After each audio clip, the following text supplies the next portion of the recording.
سلام كم يتخونو كبران تخاتلتي تقراي برودكاست سيربيس سنة 2017 عام تمرت استدالو حدشتنا قدسن حابريتاتاتنهم لايك شير سبسكرايب مقبار كتكات ولناب خبر بمعدام ناب زرزراتهم كنقصل كاب تقراين بوزحات دس زبل زينا يقال حلوم بخبابي 4 بليون بر زتانت ازيو زبناو فابريكا سراح مجمار مون نمفلات تخايلو بخالي وقن أزاز أرمي 4 تقادلاي قبر حانس أباته وداباته فتن قتلت تغير لزول زينا في التم كاب حق زرحاقي تباهيلو لهم كابنا يدسابا عمتاو بجت بعسر تشعات عزفي زقودله باجت استمدبلا تقراي 160 كنتال ورقي آتاو مقبارا أقرام زعبا خوين غدسيلو له بخالي وقن منقس بالزقنا نبرتا دسابا تقارو بجملة أسر كمزلو زرقا قد سندون تزرقي حلوم أب وردات بيت أبياك الأمين كوشت حيل بحالة زركب دني ديسا هذا قبار حوي أقاتي متباهيلو لهم بخالي حبريتا بدعله تقراي استفزمت انت تقراي جونوسايد زي سندت دوكمنتري اب تقراي نمريت كم تقرب نا تقلص ايو ناب تقراي بزح زلوم سليا توافيروم كم زلوون ترغاغيصلوم بخالي وانا وزعبا كورنيل دمق زودون جنرال تادس ورده عديمو منبارو تغليصوم قال بوليتيكا وتادراون مرحتي قدامنت نمملاس تمزابلتن لولاو غزات زيكونس نمخبار حقي كم زوسنو افليط املو نازياتهم كالو تقدس بلناي معوالتاتن كنكفلكم هنا حبراو صنحيتكم سانا يخون بقدامنت كاب تقراين بوزحات دس زبل زينا يقال حلوم اب مقاله فابريكا مفري الومنيوم بعل سرح جميرو كم زلو بسيروم اتي ستيت اوف ذا ارت تكنولوجيز دقم مخان مستنقرلو غزي فابريكام كاب مقالن دوب غز 17 كيلومتر وصيل كازركب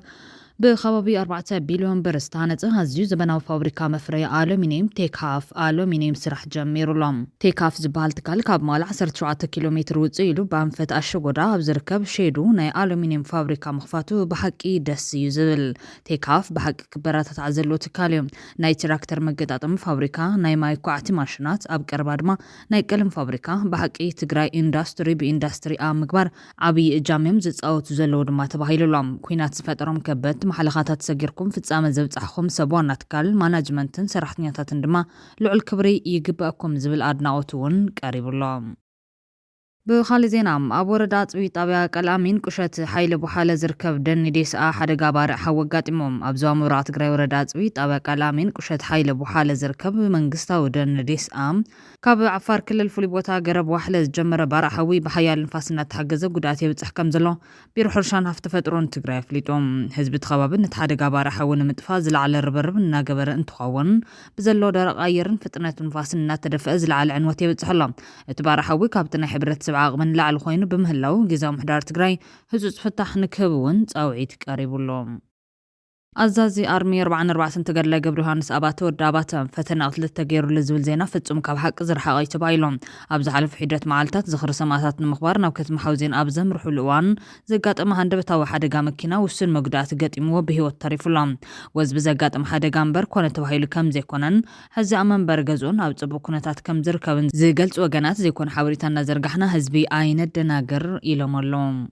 ناب كالي حبريسا تقراي برودكاست سيرفيس تسقاقيرنا كابناي أديس أبا عمتاو باجت بعصرت تشعات عزف زقود لباجت زتمدو لا تقراي 260 كنتال ورقين بنقد بانك إثيوبيا تاو مقبارا قرام زعبا خوين غزيلهم تقراي نزغط العمت بر 18 بليون تبجت لالو ناديس أبا دما 350 بليون بر تبجت لالو إذ مالت ناي تاخت ما بجت كابناي تقراي بحدش حن 944 ميتاوي عب مالتيوم لعل عصرت تشعات عزف مالتيو كبل زقلت دكتور جاركوس ولدق يرقيس أنا مس إثيوبيا تاير رخونا كم زلو أير دان كبليو أجراموتو قاليت زلام ناي تقراي ناي كلتشن 18 تمرت بجت بر 18 بليون يو ناي أديس أبا ما بر 350 بليون ناي تقراي لعل 19 تعزفيم أزي أبطلع حيز فتام زلو وراري كبل دقيمو أجراموتو زقلت استدكتور قلقل حوات أبزي أحاز تدرخهم ريتو أبكن دمحاو أقوال من قدي يونسلوم يدن توز بالريتو زهب خوينم من محضر أبي أحمد نتنايه ودقناي بجت كيف ክፍፍል ቀመር ኣይኮነን ዝጥቀም ዘሎ ነዚ እውን እዩ ዝግበአና በጀት በብዓመቱ ኣብ ምንካይ ዝርከብ ክብል ኣገንዚቡ ናይ ኣዲስ ኣበባ ህዝቢ ከባቢ 5.2 ሚሊዮን ክኸውን ከሎ ናይ ትግራይ ግና ብውሕዱ ልዕሊ 6 ሚሊዮን ከም ዝኾነ ዝግመት ካብዚ ብምብጋስ ድማ ዶክተር ጨርቆስ ወልደ ጊዮርጊስ ምስ ኢትዮጵያ እንታይ ይራኸበና ከም ዘሎ ኣይርድአንን ዝብል ኣግራሞቱን ከይወድም ካብ ትግራይ ኣብ 2017 ዓ.ም ጥራሕ 160 ኩንታል ወርቂ ናብ ንግድ ባንኪ ኢትዮጵያ ኣታው ከም ዝኾነ ቢሮ ማዕድን ትግራይ ኣፍሊጡሎም በዓል መዝን ልምዓት እቶት ኣብ ዝተፈላለዩ ርእሰ ጉዳያት ተዲቡ ኣብ ከተማ መቐለ ሳልጡ ኣብ ዘሎ መድረኽ ዘተተረኺቦም ዕድና ማዕድንን ግብርን ከመይ ነጣምር ብዝብል ርእሲ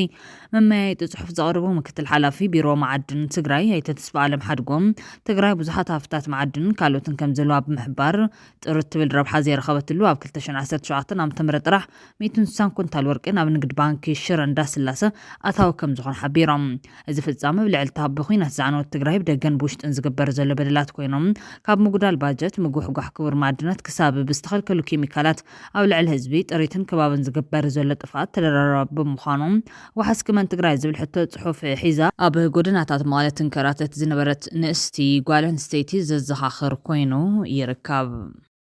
መንግስቲ ብልጽግና ነበርቲ ኣዲስ ኣበባ ተጋሩ ብጅምላ ኣስር ከም ዘሎ ዘረጋገጽ ሰነድ ተዘርጊሖም ኣብቲ ዋን ጽንተታዊ ኩናት ትግራይ ኣብ መላ ኢትዮጵያ ዝነበሩ ተጋሩ ብጅምላ እናተገፈፉ ብትግፋዕ መንግስቲ ዝተዳለዉ ምድራዊ ሲኡል ዝመስሉ መዳጎንታት እናተዳጎኑ ብዙሕ ገፍዒ ከም ዝበጽሐን ብዙሓት ተቐቲሎም ብዙሓት ሓሚሞም ብዙሓት ድማ ክሳብ ሕዚ ኣብ ቤት ማእሰርቲ ከም ዝርከቡ ዝፍለጥ እዮም ሕዚ ድማ ከምቲ ልሙድ ኣብ ኣዲስ ኣበባ ተጋሩ እናተገፈፉ ይሰርሎም ዕድል ዝገበሩ ድማ ገንዘቦም ተሓዲጎም ይስደዱ ከም ዘለዉ ዝወፁ ዘሎ ሓበሬታታት የመላኽቱ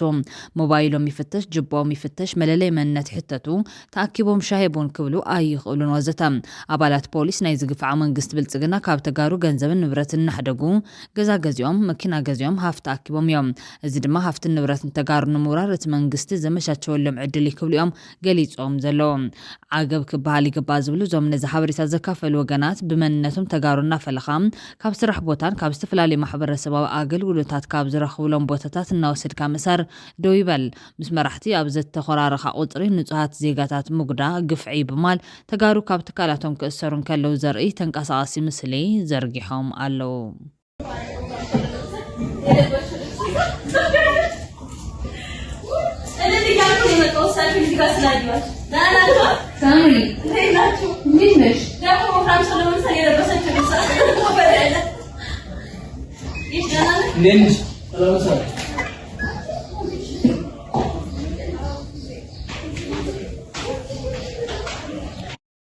بخالي واناوي زعبا قبل على حزب تجراي استفدت انت تجراي جونوسايد سندت دوكيومنتري اب تجراي مريت كم تقرب تقليصهم قبل على حزب تجراي استفدت انت تجراي جونوسايد سندت دوكيومنتري اب تجراي كتريا بامريكاوي دايركتورن فيلم ميكرن جوني ستارنسن استدالوت دوكيومنتري اب اوروبان امريكان فيلم فيستيفالات قريبا ادناوت رخيوالا زي تفلالي غازينياتاتن قداي جونوسايدن زخون تجارون زحاقفت سند بزلعالمياو صريت تداليا ናብ ህዝቢ ተቐርብ ከም ዘላ ይዝግለጽ ዘሎ ኣብ ኣውሮፓን ኣሜሪካን ዝነበራ ጻንሒት ብምዝዛም ኣብ ወርሕን ሓሰቢላ ኣብ ትግራይ ከም ትምራቕ ካብ ዳይሬክተር እታ ፊልም ኣረጋጊጾም ኣብ ኣውሮፓን ኣሜሪካን ፊልም ፌስቲቫል ልዑል ተቐባልነት ከም ዝረኸበት እውን ጆኒ ስተርንስ ነጊሩ ንዝበለ ጋዜጠኛ መድሃንየ ገዳይ ዕላማዛ ዶኩመንታሪ አንከቨሪንግ ሂደን ጆኖሳይድ ዝተኻወለ ጽንተት ምቅላዕ ምዃኑ ኣመልኪቶም ኣብ ልዕሊ ህዝቢ ትግራይ ዝተፈጸመ ጆኖሳይድ ንቐጻሊ ወለዶ ብኣግባብ ተሰኒዱ ክጸንሕ ትጽቢት ዝግበረሉ ኮይኖም ነዚ ጽንተት ኣብ ክንዲ ተሓታትነት ክረክብ ትግራይ እውን ከምቲ ካብ 24 ጥቅምቲ 2013 ክሳብ 24 ጥቅምቲ 2015 መርር ቃልሲ ብምክያድ ዓርሳ ኢላ ጽንተት ዝመከተቶም ሓዝኸ ከመይ ትሕወ ኣብ ክንዲ ምባል ብፍቕሪ ኢትዮጵያን ብፍቕሪ ኤርትራን ዝተጸለሉ ዝመስሉ ገለ ልሂቃን ትግራይ ግን ንትግራይን ዝወረዳ ጆኖሳይድን ዘንጊዖም ኢትዮጵያ ኤርትራ ትሕሸና ኣብ ዝብል ዘሰንብድ ኣጀንዳ ሆሽ ክበሃል ምርኣይ ንብዙሓት ኣደንጺሎም ኣነ ኢትዮጵያ ብዘይ ግባብ ናይ ዓለም ሕጊ ብዘይ ይፈቅዶ መሰረት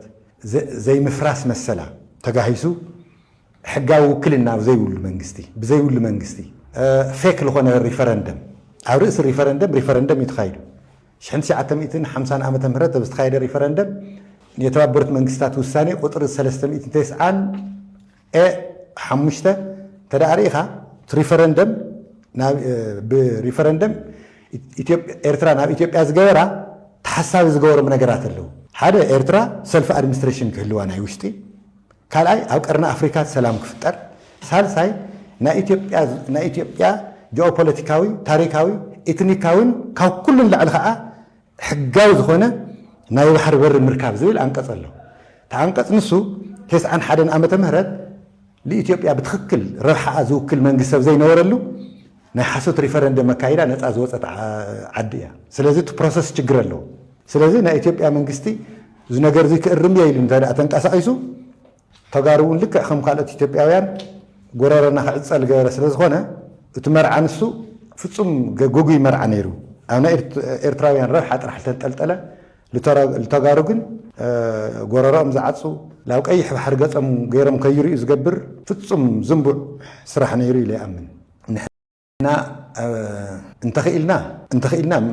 ድጋፍና ምስ ኢትዮጵያ ክኾን እንተዘይክኢልና ምናልባት ኣብ ሰዓት እዚ ብኹናት ዕሪና ልማሰና ዕሪና ልተጎዳእና ስለ ዝኾንና ይሕለፈና እቲ ነገር ንሱ ይሕለፈና ለጊዜኡ ተዓገስና ኢትዮጵያ ተዓገስና ንሕና ቁስልና ክንሕውእና ኢልና ናይ ኢትዮጵያ መንግስቲ ስጉምቲ ልኽወስድ ግን ምናልባት ካብ ህይወት መስዋዕትነት ምላሽ ተሓበርቲ ክንኮን ይግባእ እየ ዝሓስብ ኣነ ምክንያቱም ኢትዮጵያውያን ና ስለዚ ክነስተውዕሉ ዘለና ምስታ ዘለና ዓዲ ኢና ክንሰምር ዝግበአና እምበ ላብ ካልእ ዓዲ ድጋፍ ክንህብ እዚ ኩሉ ዝኣክል ጀኖሳይድ ዝፈፀመልና ሕዚ እንታይ ዝክፍፅመልና እዩ ናቱ ጠበቃ ኮይና ጠጠው ንብል ኣብ ኤርትራ ፌክ ሪፈረንደም ኣይተኻየድን ፀሓይ ዝወቕዖ ዓለም ዝፈለጦ ፕሮሰስ እውን ሕጋዊ ዝኾነ መንገዲ እዩ ሪፈረንደም ተኻይዱ ኣብ ዓለም መዝግብቲ ዓዲ እያ ብናይ ዓለም ንክሕጊ እንድሕር ተኣምኑ ኮይንኩም ዝተመዝገበት ዓዲ ህዝብ ናይ ባዕሉ ጉዳይ ክባር ዋጋ ከፊሉ ብመስዋዕቲ ዘምፃእ ዓዲ ፌክ ሪፈረንደም እናበልካ ናይ ደምፃሚ እዩ መን ትበሃሉ ንስኻትኩም ኢትዮጵያውያን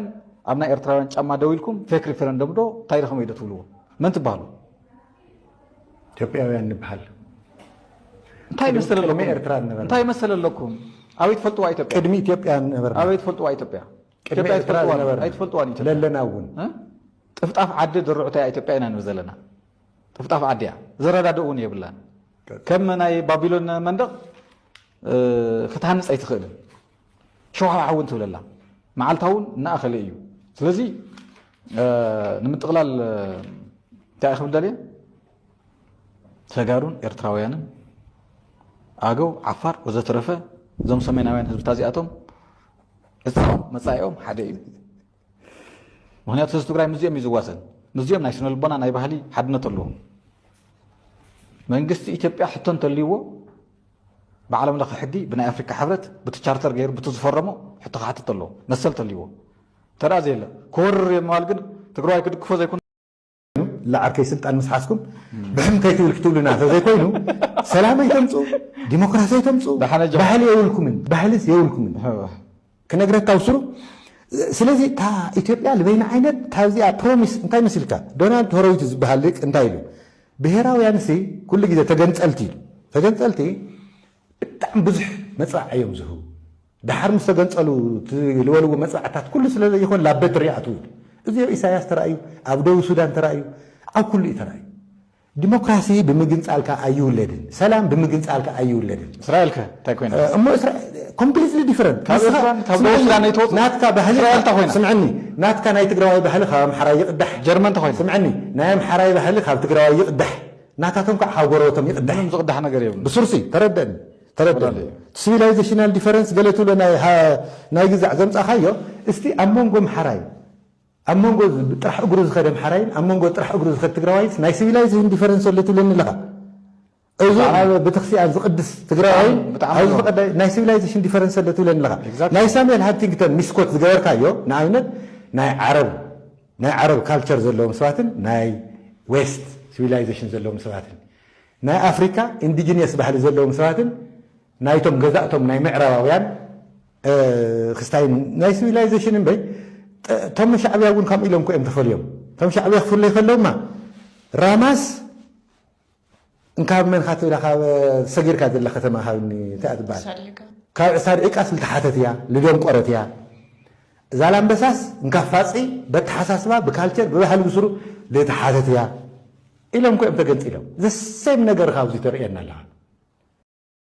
ብደረጃ ሃገር ካብ ዝሰናበቱ ልዕሊ 375,000 ዕጡቓት እቶም 61,000 ዛጊድ ብመስርሕ ዲዲኣር ናብ ሕብረተሰብ ተጸንቢሮም ኢሉሎ ኮሚሽን ታድሶ ፌደራል ካብቶም ብመስርሕ DDR ዝተሰናበቱ ዕጡቃት እቶም 48,000 ካብ ትግራይዮም ዝበለት ኮሚሽን ኣብ ቀዳማይ ዙር ካብ ዝሰናበቱ 75,000 ዝተረፉ ኣብ ዝቕፅል ወርሒ ሰልጢኖም ናብ ሕብረተሰብ ክጽምበሩ እዮም ኢሎም መስርሕ DDR ኣብ ትግራይ ጽቡቕ ይኸይደለ ዝበለት ኮሚሽን ካብ ክልላት ትግራይ ኣምሓራ ዓፋር ኦሮሚያን ዝተሰናበቱ 61,000 ዕጡቃት ዛጊድ ብር 5.4 ቢልዮን ተኸፊሉ ተባሂሉሎ ብኻልእ ዜና ናብ ትግራይ በዝሒ ዘለዎም ስልያ ተዋፊሮም ከም ዘሎ ተረጋጊጹ ዓላማ ናይዞም ስልያ ከም ታብ 2010 ዓ.ም ተዋፊሮም ኣብ 2013 ዓ.ም ኩናት ድሕሪ ምውልዑ ትካላት ትግራይ ብዝተጸንዐ መንገዲ ከዓንዋን ክዝመታን ወሰንቲ ሰባት ክቕንጽሉን ዝተገበረ ንምድጋም ምዃኑ ይተሓቢሩ ዘሎም ብዛዕባ ዘመልኪቱ ጸብጻብ ዝሓዘ ኤርትራዊ ማዕኸን ዜና RPM እዚ ሕዚ ኣብ ትግራይ ዝገብሮ ዘሎ ስልያዊ ምንቅስቓሳት እውን መቐጸልቲ ሕሉፍ ባህርያት ናይቲ ስርዓት ምዃኑ ያረጋጊጾም እቲ ኤርትራዊ ማዕኸን ዜና ዓላማ ናይዞም ስልያ ድምፂ ተቃውሞን ዝተፈለየ ሓሳብን ዘርዕዶ ጉጅለ ህግደፍ ማዕጸልታ ናይቲ በብግዚኡ ከካይዱ ጽንሐ ስግረደባዊ ናይ ጩያን ምስዋርን ተግባራቱ ሕዚ እውን ፖለቲካ ጽምዶ ከም ጉልባብ ተጣይሙ ኣብ ውሽጢ ትግራይ ክንቀሳቀሱ ዝጸንሑ ደለይቲ ፍትሒ ኤርትራውያን ንምጭዋይን ምስዋርን ኣሃዱታት ስልያ ኣብ ውሽጢ ትግራይ ከም ዝብተና ገይሩ ምህላው ካብ ትግራይ ዝረኸብናይ ሓበሬታ ኣረጋጊጹ ክብል ዝሕበር እቲ ማዕኸን ዜና ህግደፍ ነቲ ኣብ ትግራይ ዝፈጸሞ ቅንጸላ ዕንወትን ዘመታን ብዙሕ ትኹረት ዝሃበ እኳ እንተኾነ ንኤርትራውያን ዘጨው ስልያ ኤርትራ ናብ ትግራይ ምእታውን ምረጋጋ ዋላ እውን ንንኡስ ውልቃዊ ተቃውሞ ከም ስጋት ስልጣን ጠሚቱ ብጥንቃቐ ዝንቀሳቐስ ጉጅለ ህግደፍ ንዝሓለፈ ኣስታት 3 ዓመታት ናይ ተቃውሞ ድምፂ ብምዕባስን ብምስዋርን ናይ ስልጣን ዘመኑ ኣብ ምንዋሕ ምህላው ዝፍለጥ ኮይኖም እዚ ሕዚ ኣብ ትግራይ ዝገብሮ ዘሎ ስልያዊ ምንቅስቓሳት እውን መቐጸልቲ ሕሉፍ ባህርያት ናይቲ ጉጅለ ምዃኑ እዮም ምንጭታትና ዝገልጹ ዘሎ ክብል ጸብጺቡሎ RPM ንዝሓለፈ ብርክት ዝበለ ዓመታት አንጻር ዓመፅን ጭኮናን ጉጅለ ህግደፍ ንዝካየድ ህዝባዊ ቃልሲ መሰረት ኮይና ዝጸንሐት ትግራይ ኣብዚ ሕጂ ሰዓት ኣብ ትሕቲ ሙሉእ ከበባ ኣባላት ስልያ ጉጅለ ህግደፍ ወዲቓ ምህላዋ ዝጠቅስ እቲ ሓበሬታ ጉጅለ ህግደፍ ልክዕ ከምቲ ካብ 2018 ናትሒዙ ኣብ ኣዲስ ኣበባ ዝገብሮ ዝነበረ ናይ ጭውያን ምስዋርን ተግባራት ኣብዚ ሕጂ ሰዓት እውን ሲቪል ክዳን ተኸዲኖም ዝንቀሳቐሱ ኣባላት ጭውያን ምስዋርን ኣብ ትግራይ ይፍጽሞ ምህላውን ተቃለስቲ ኣብ ጉዕዞኦም ጥንቃቐ ከዘውትሩ ከም ዝግባኦም ምንጭታትና ዝመኽሩ ጉጅለ ህግደፍ ኣብ 2018 ምስ መንግስቲ ኢትዮጵያ ድሕሪ ዝገበሮ ስምምዕ ካብ ማዕርፎ ነፈርቲ እቲ ሃገር ከይተረፈ ዜጋታት ኣብ ምጭዋይን ምስዋርን ተዋፊሩ ምንባሩ ክዝንጋዕ ከም ዘይብሉ ዝጠቅስ እቲ ዝረኸብናዮ ሓበሬታ ህዝባዊ ተቃውሞን ዝተፍለየ ሓሳብን ዘርዕዶ ጉጅለ ህግደፍ ግዙፍ ባጀት ሰሊዑ ንምስዋርን ምጭዋይን ከም መናውሒ ስልጣን ዝጥቀም ጉጅለ ብምዃኑ ቃልስና ኣዝዩ ጥንቃቐ ዝተመልኦ ክኸውን ከም ዝግባእ እዩ ዘተሓሳስብ ኣብ ፖለቲካ ጽምዶ ተሓቢኡ ደላይ ሰላም መሲሉ ክረአ ዝጽዕር ዘሎ ጉጅለ ህግደፍ እቲ ብልሳን ካድራቱ ቢሉ ዝገልጾ ዘሎ ሰላምን ቅሳነትን ገና ኣብ ባይታ ከይተራእየ ትግራይ መዋፈሪት ናይ ስልያ ማሕበራቱ ክገብራ ይሰርሕ ምህላው ዕላማት ጉጅለ እንታይ ምዃኑ ብቕልል ዝበለ መንገዲ ንኽትርዳእ ዝገብር ምዃኑ ዝጠቅስ እቲ ሓበሬታ ህዝቢ ትግራይ እውን እቲ ምስ ጉጅለ ህግደፍ ዝግበር ዘሎ ዝምድና ኪንዮ ሰላም ካልእ ተንኩላት ናይቲ ጉጅለ ዝሓዘ ምዃኑ ተረዲኦም ኩቱር ስክፍታ ዓቀባውያን ኮይኖም በምህላዎም ጉጅለ ህግደፍ ንህዝቢ ትግራይ ከይተረፈ ኣብ ስልያዊ ተጠንቀቕ ኣቐሚጡ ይጓዓዝ ምህላውዮም ዘረድኡ ህዝቢ ትግራይ በቲ ኣብ እዋን ኩናት ትግራይ ዝረኣዮ ጭካነ ኣብ ልዕሊ ጉጅለ ህግደፍ ዘለዎ ሕማቕ ስእሊ ክሕጸበሉ ብዘይምኽኣሉ ፖለቲካ ጽምዶ ኪንዮቲ ኣብ ሚድያታት ዝግበር ዘሎ ናይ ሓሶት መናውራ ኣብ ህዝቢ ትግራይ ስምዒት ክፈጥር ከም ዘይከኣለ እቲ ኣብ ባይታ ዘሎ ኩነታት ዝሕብሮ ኮይኑ ስምዒት ህዝቢ ዝሰኣነ ጉጅለ ህግደፍ ህዝቢ ትግራይ ሓቢእዎም ንዘሎ ተቓለስቲ ክሃድን ብዝብል ዕላማ ኣብ ትግራይ ይንቀሳቐስ ምህላውን ተቓለስቲ ኣብ ምንቅስቓሳቶም ጥንቃታት ክቐድሙን እቲ ዝረኸብናዮ ሓበሬታ ኣተሓሳሲቡ ተምሃሮ 12 ክፍሊ ተፈተንቲ ሓፈሻዊ ካልኣይ ብርኪ ቤት ትምህርቲ ጸገዴ ከተማ ንጉስ ተጋሩኢና ቋንቋና ድማ ትግርኛ ኢሎም ተምሃሮ 12 ክፍሊ ተፈተንቲ ሓፈሻዊ ካልኣይ ብርኪ ቤት ትምህርቲ ጸገዴ ከተማ ንጉስ ተጋሩኢና ቋንቋና ድማ ትግርኛ ኢሎም ፎርሚ መሊኦም ኣሎም ነቲ ሕቶ ዝምጥን ትግራይ ዝጨኑ መልሲ እውን ሂቦም ኣለው ትግራይ ብሮድካስት ሰርቪስ ምክትታል ትርከቡ ናብ ካሊእ ሓበሬታ እንትንሰግር ኮሎኔል ደመቀ ዘውዱ ጀነራል ታደሰ ወረደ ዓዲምዎ ምንባሩ ተገሊጹ ኮሎኔል ደመቀ ዘውዱ ጀነራል ታደሰ ወረደ ክዕድም ዝኽኣለሉ ምኽንያት ኣይተ ጌታቸው ረዳ ፕሬዝደንት ጀነራል ታደሰ ወረደ ምክትል ኮይኖም ዓሚ ጀሚሮም ካብ ዝነበሩ ርክባት ብምብጋስ ምዃኑ ተረጋጊጹ ዘሎ ኣብ ዝሓለፈ ክረምቲ ሉዓላውነት ትግራይን ተመዛበልቲ ንምምላስ ምሽብሻብ ይግበረሉ ኣብ ዝነበረ ወቅቲ ጀነራል ታደሰ ወረደ ምስ በዓል ኮሎኔል ደመቀ ዘውዱ ተቀራሪቦም ክሰርሑ ምዃኖም ምዃኖም ኣፍሊጡ ነይሩ እዮም ኣብቲ ዓም ዝነበረ ሰራዊት ምክልኻል ኢትዮጵያ ምዕራብ ትግራይ ዕጡቃት ፋኖን ገለ ዝሓንገዱ ሓይልታትን ኣብ ዝዋግኡሉ ዝነበሩ ወቅቲ ጀነራል ታደሰ ወረደ ምስ በዓል ደመቀ ዘውዱ ክዘራረብ ምዃኑ ካብ ምግላጽ ሓሊፎም እቶም ምስኣቶም ተጎዛጉዞም ኣብቲ ከባቢ ወሪሮም ዝርከቡ ሓይልታት ኣምሓራ ሓዊስካ ኩሎም ዕጥቆም ክፈትሑ ግድን ምዃኑ ምስ ፌደራል ዝተገበረ ስምዕ ከም ዝነበረ ዘረጋገጸት ጀነራል ምስቶም ኣስመላሽ ኮሚቴ ዝብል ሒዞም ዝጸንሑ ንምዝራብን ብሓባር ንምቕጻልን ኣብ ዝከኣልሉ ኩነታት መደብ ከም ዝነበረ እዩ ኣብቲ እዋን ምስ ሆራይዘን ሚድያ ኣብ ዝነበሩ ቃል ምሕተት ዝገለጸ እቶም ዝበዝሑ ናትና ሰባት እዮም ተወለድቲ ወልቃይት እዮም ኣብቲ ዘለዎ ክቕጽሉ እምነት ኣለኒ ኣፈላላይ ምፍታሕን ኣብ ናይ ምምሕዳር ተሳትፎ ክካተቱ እዮም ዝብል መብርሂ ብምሃብ ድማ ምስኣቶም ምርድዳ ዘይተርፍ ምዃኑ ሓቢሩ ነይሩ በኮሎኔል ዘውዱ ደመቀ ዘውዱ የሚመራ ሰራዊት ተከዜ ስማቸው ተከዜ እሺ ቀይሮ ካልሆነ ወልቃይት ይባሉ ነበር እነሱ ማለት ናቸው እና በኋላ ማለት ስም ቀይረው ከሆነ አላውቅም ግን ያ እንትን ማለት ነው አሁን እነዛ ናቸው የታጠቀ ግሩፕ የሚባሉት ቡድን ምዕራብ ትግራይ ውስጥ ያሉት እነዛ ናቸው አሁን ፕላኑ እነዛንም ትጥቃቸው እንዲያወርዱ ያስገድዳል ብዙዎቹ ግን ያው የኛ ሰዎች ናቸው ወልቃይት ሰዎች ናቸው ባሉበት ይቆያሉ የሚል እምነት አለኝ በመጨረሻ እነዚህ ከሌላ የመጡ ሊኖሩ ይችላሉ ግን የዛ አካባቢ ሰዎች ናቸው የሆነ ዲፈረንሳቸውም ወይም እዛ አካባቢ ሊኖር የሚችለውን ነገር ኢንክሉሲቭ አድርግ ያስፈልግ ይሆናል ወይም anyway መግባት የማይቻል ነው የሚል ነገር የለኝም እነሱ ጋር ቢሆን ቅድመ ሕዚ ምስ ሕወሓት ካብ ዝነበሩ ቅርሕንቲ ተበጊሱን ሓይልታት ኣምሓራ ናብ ምዕራብ ትግራይ ጎቲቱ ብምእታው ኣብ እዋን ኩናት ትግራይ ምስ ሻዕብያ ዋና ድልድል ኮይኑ ዝጸንሐ ኮሎኔል ደመቀ ዘውዱ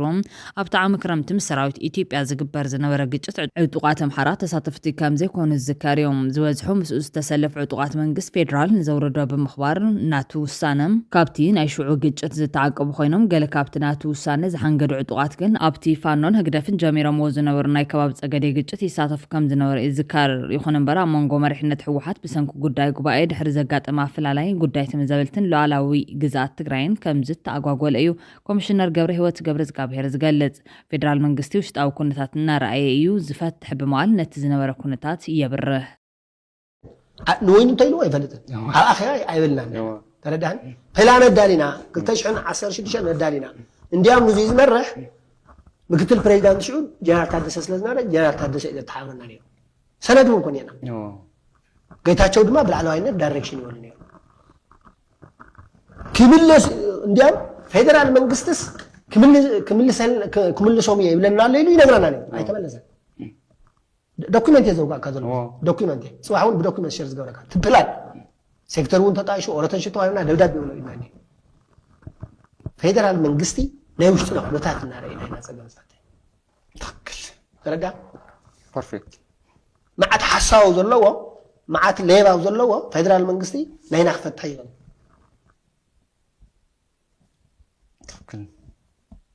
ناي بوليتيكا نا سلطان نمصها سلطان نا بوليتيكا نا وسدكا بنا هيزو قمار مصوات ግን يدخمتكا بشفاني مغناز يوم 3 يوم ساعات ነው እንደዚህ ታንጋ ተጣጣ ዶክተር ደመጽን ነው ማለት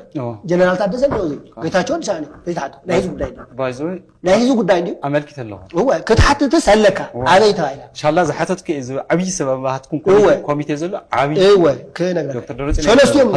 ዞም ሰብዚኦም ሰለስቲዮም ነው ድሕሪ መጋረጃ ዝገብርዎ ነገር ታህሊውን ልዕል ህዝብ ካዝ መጸካ ኮይለን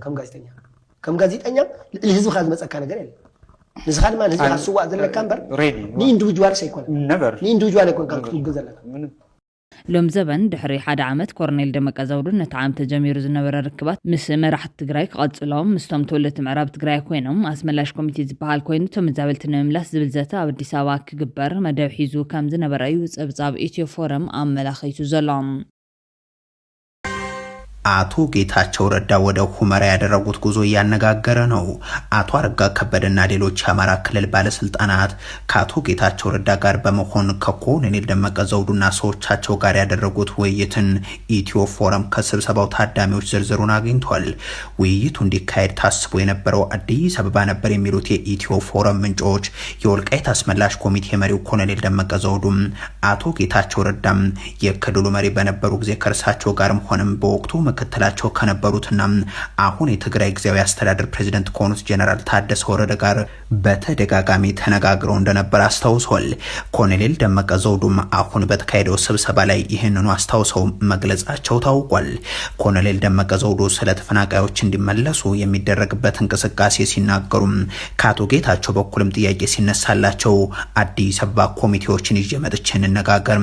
የፌደራል መንግስቱ ይሁንታ የሚሰጠው ጉዳይ ከሆነ እስማማለሁ ማለታቸውን ተከትሎ አዲስ አበባ ሊደረግ የነበረው ውይይት እንደሆነ ምንጮቹ አስታውሰዋል። ይኹን እምበር መራሕቲ ኣምሓራ ኣብ መንጓኣትዮም ደመቀ ዘውዱ ዝፈልጦ ኣነ ዘይሕወሰሉ ኣኼባ ንምንታይ ይካየድ በማል ነቲ ኣጀንዳ ጠምዚዞም ካብ ኣዲስ ኣበባ ናብ ሑመራ ክቕየር ገይሮም ኣብቲ ብሕገ መንግስታዊ ወሰን ዘይምልከቶም ምዕራብ ትግራይ ተረኺቦም ምዕራብ ትግራይ ኣይትበሉ ዝብሉ ሰባት ዕድል ሂቦም ናብ ረብሖም ከም ዘውዓልዎን ተጋሩ ድማ ንሕድሕዶም ኣጻብዕቲ ክወጣወጡን ከም ዕድል ከም ዝተጣቕሙሉ እዩ እቲ ጸብጻብ ኣመላኺቱ ዘሎ። ይሁን እንጂ የአማራ ክልሉ ፕሬዝዳንት አቶ አረጋ ከበደም እኔም መሳተፍ ይገባኛል፣ እኔ ሳይነገረኝ እንዴት እነደመቀ ዘውዱ ወደ አዲስ አበባ ይሄዳሉ ማለታቸውን ተከትሎ ውይይቱ እዛው በሁመራ እንዲካሄድ ተወሰነ ሲሉ ማክሏል። በዚህም አቶ ጌታቸው ረዳ አውሮፕላን ይዘው ባህር ዳር ከደረሱ በኋላ የአማራ ክልል ርዕሰ መስተዳድሩ አቶ አረጋ ከበደን አሳፍረው እንደገና ወደ ሁመራ መብረራቸውን ሰምተናል። በሁመራ ውይይት የተፈናቃዮችን መመለስ በማስመልከት ስምምነት እንደተደረሰ የሚያነሱት ምንጮቻችን የስብሰባው ዝርዝርንም ያብራራሉ። ተሰብሳቢዎቹ የኮሎኔል ደመቀ ዘውዱ ኮሚቴ አባላት ሲሆኑ ቁጥራቸው 60 ይደርሳል የተባለ ሲሆን እንዲናገሩ እድል የተሰጣቸውም ለአመታት ተበድለናል፣ ተገፍተናል፣ የማንነት ጥያቄ ያለን፣ ምዕራብ ትግራይም እያላችሁ አትጥሩን የሚል ንግግር ሲያደርጉ ቆይተዋል ተብሏል። አቶ ጌታቸው በትግርኛና በአማርኛ ንግግር ባደረጉበት በዚሁ መድረክ ላይ ተሳታፊዎች በሁለቱም ቋንቋዎች ይደመጥ በነበረው የአቶ ጌታቸው ረዳ ንግግር ሲያጨበጭቡ እንደነበርም ሰምተናል። ደፍረህ መምጣትህ ለሰላም ያለህን ዝግጁነት ያሳያል በሚል የኮሚቴው ሰዎች ተናግረዋልም ተብሏል።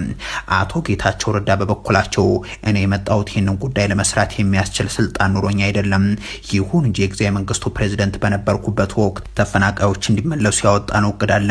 እርሱ እንዲፈጸም የበኩሌን ለማበርከት ነው በማለት የማንነት ጥያቄ አለ ብዬ በግል ያላምንም፣ ይህ ጥያቄ ካለ ግን በህግ መመለስ ይኖርበታል፣ ኢኮኖሚያዊ በደል እንዳለ ግን አውቃለሁ፣ እዚህ የተገኘውትም ሰላማዊ በሆነ መንገድ እንድንፈታው መስማማታችሁን እንድታሳዩ ለመነጋገር ነው፣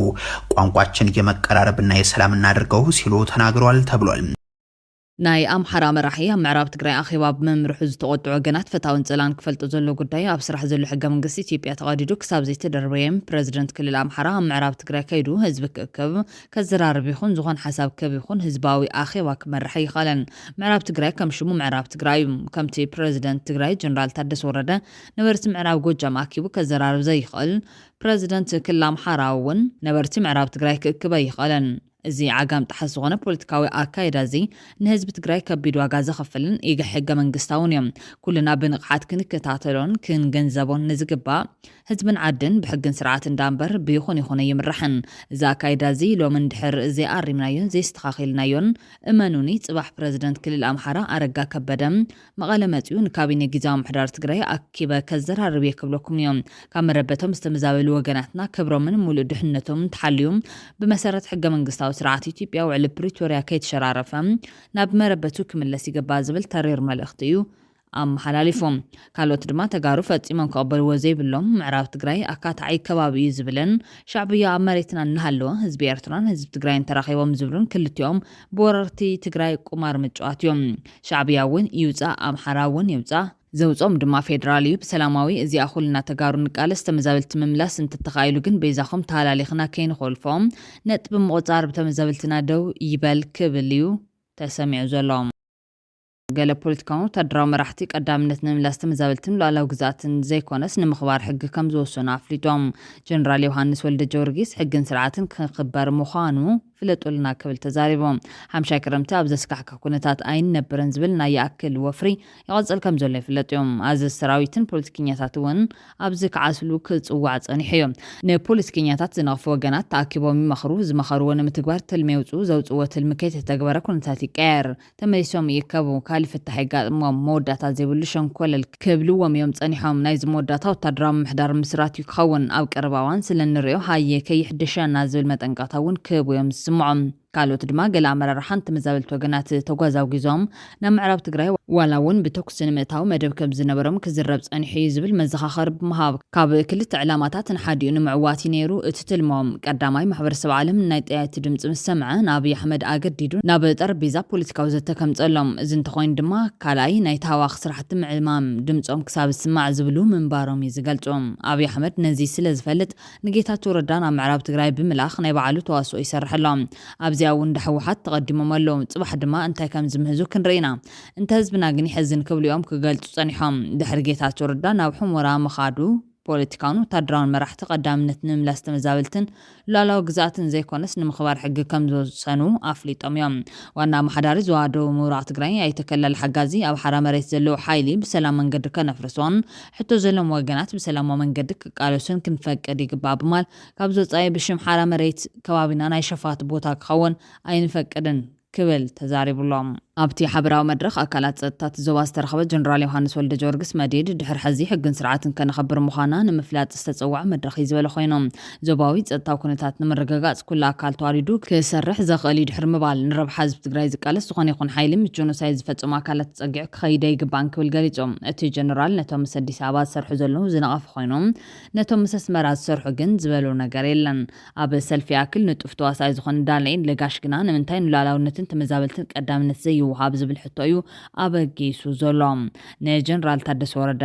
ከም መጠን ፕረዚደንት ጊዜያዊ ምምሕዳር ትግራይ ተመዛበልትን ኣመረበቶም ንምምላስ ግዛኣታዊ ሓድነት ትግራይ ንምምላስ ብሓባር ምፍጻም ኣይከኣልን ሓዲኡ ክንመርጽ ኣለና ኢሎም ካብ ዘንፈትዋ ወጻኢ እዚ ዝበሃል ተግባራዊ ምንቅስቓስ ከይተጀመረ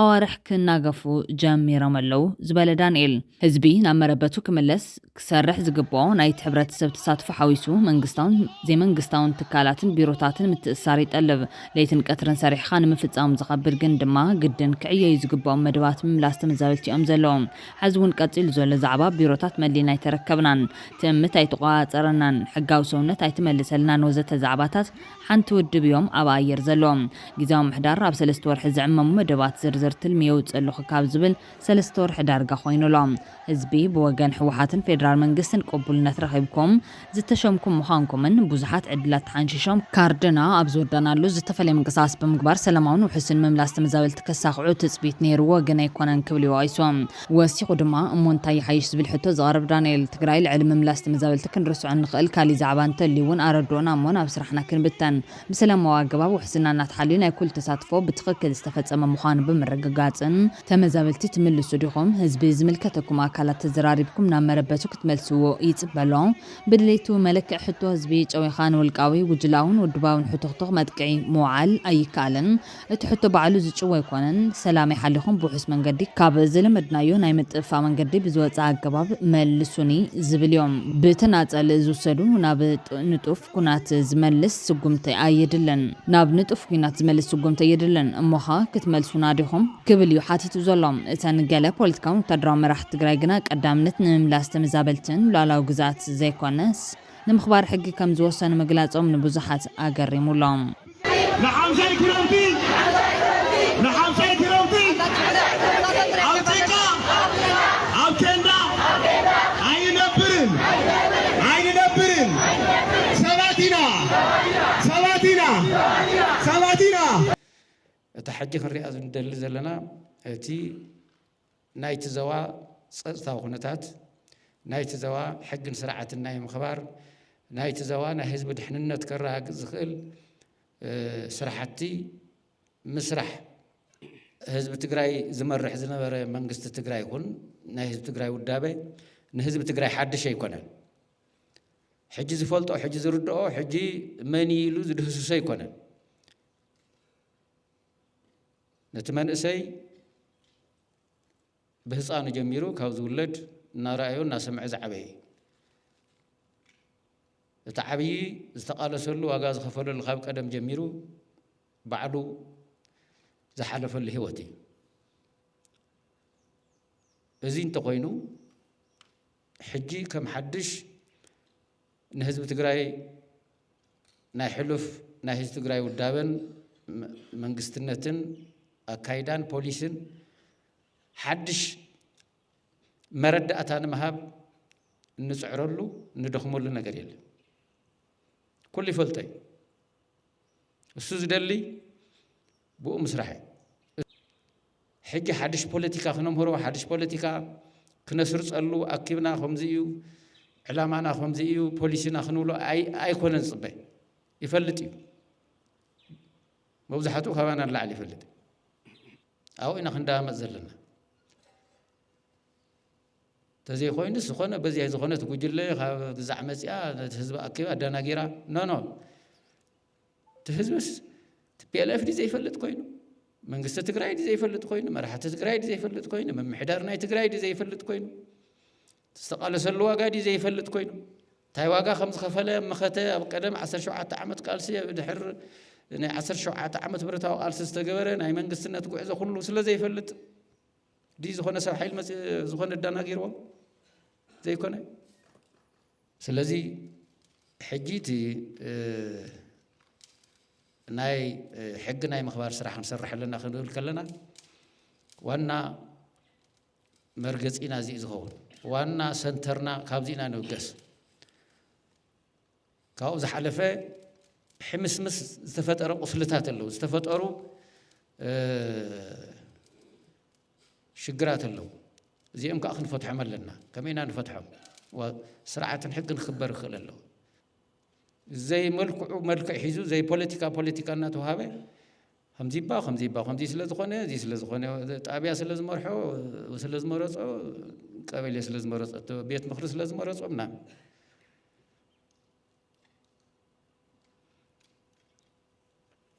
سلطان ناي ورداتات ناي طابياتات خبر خلله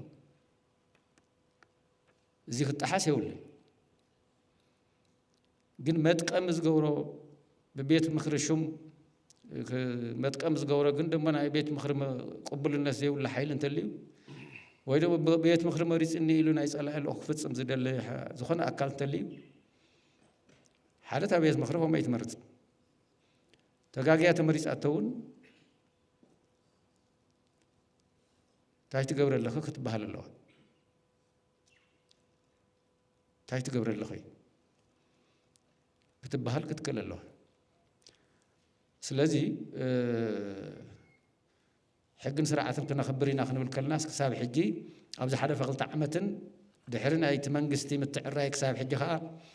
ናይ መምሕዳራት ናይ ገንታት ምትዕራይ ስለ ዘይተገበረ ክሳብ ሕጂ ተዝረኽሪኹ ጸኒሑ ብዙሕ ነገር ከዓ ተዋላሽ እዚ ክንመልሶ ኢና ክንመልሶ ከለና ኖርማል ናይ ጥምር ኮሚቴ ስራሕ ጥራሕ ይኮነ እቲ ተባላሹ ዝጸንሐ ኩሉ ብዝዕሪ መንገዲ ኢና ክንከዶ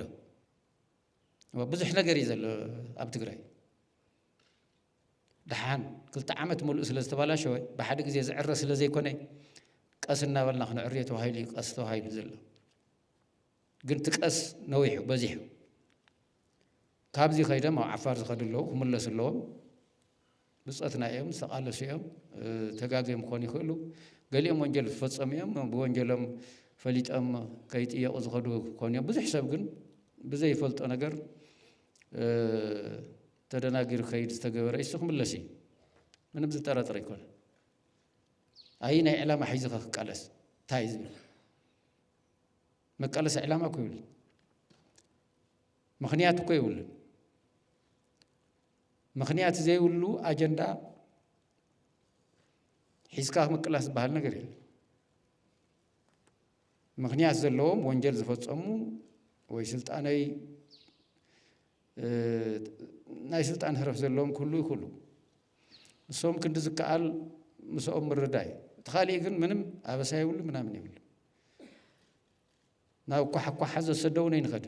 ናብኡ ዘኸይድ ኣጀንዳ እውን የብልናን ምስኦም ንሶም እውን ከምኡ ክገብሮ ይኽእሉ ግለሰባት ዘይኮይነ ፅባሕ ዝምለስ እዩ ክንመልሶ ኢና ኸ ናብ ስራሕ ንእቶ መጀመርያ ትግራይ ነማዕራር ኣብ ዘዋ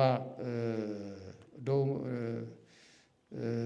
ኣብ ናይ ዘዋ ደው ምብራቅ ስለ ዝኾነ ንዛረብ ዘለና ናይ ደዋ ዘው ምብራቅ ጥሙር ኮሚቴ በዚ ስራሕና ተጀሚርና ካሊውን ናይ ባዕልን ተሰሪሑ እተብቲ ንየ ዘለ ሓይሊ ናብ ቦትኡ ዝምለስ ማለት ሰው ኢሉ ክምለስ ድልየ ስለ ዘለና ይኮን ክዛረብ ዘሎ ክምለስ ክእል ወድዓዊ ምክንያት ስለ ዘለዎ ስለዚ ይምለሱን አለ እና ዋና ነገር ድሕር ገዛና ምዕራይ ገዛና ምጽራይ ማለት ከሓዞ ተሰዶ በዚ እሰረፍ ተሐዮ ማለት ይኮን ማለት ከሰር ዝግባው ሰረሎ ክሰስ ዝግባው ክሰስ ከለሎ بحق خطيئة قبوا بحق خطيئة قلوا كازي وصاقن زي اللكا زي الرأي اللكا زي حاسب كا زي تزاريب كا زي تمثلكم زي تطرطر بزبل زغنا قبل علي زي قانا زغنا يكون نقر قبر أي قبال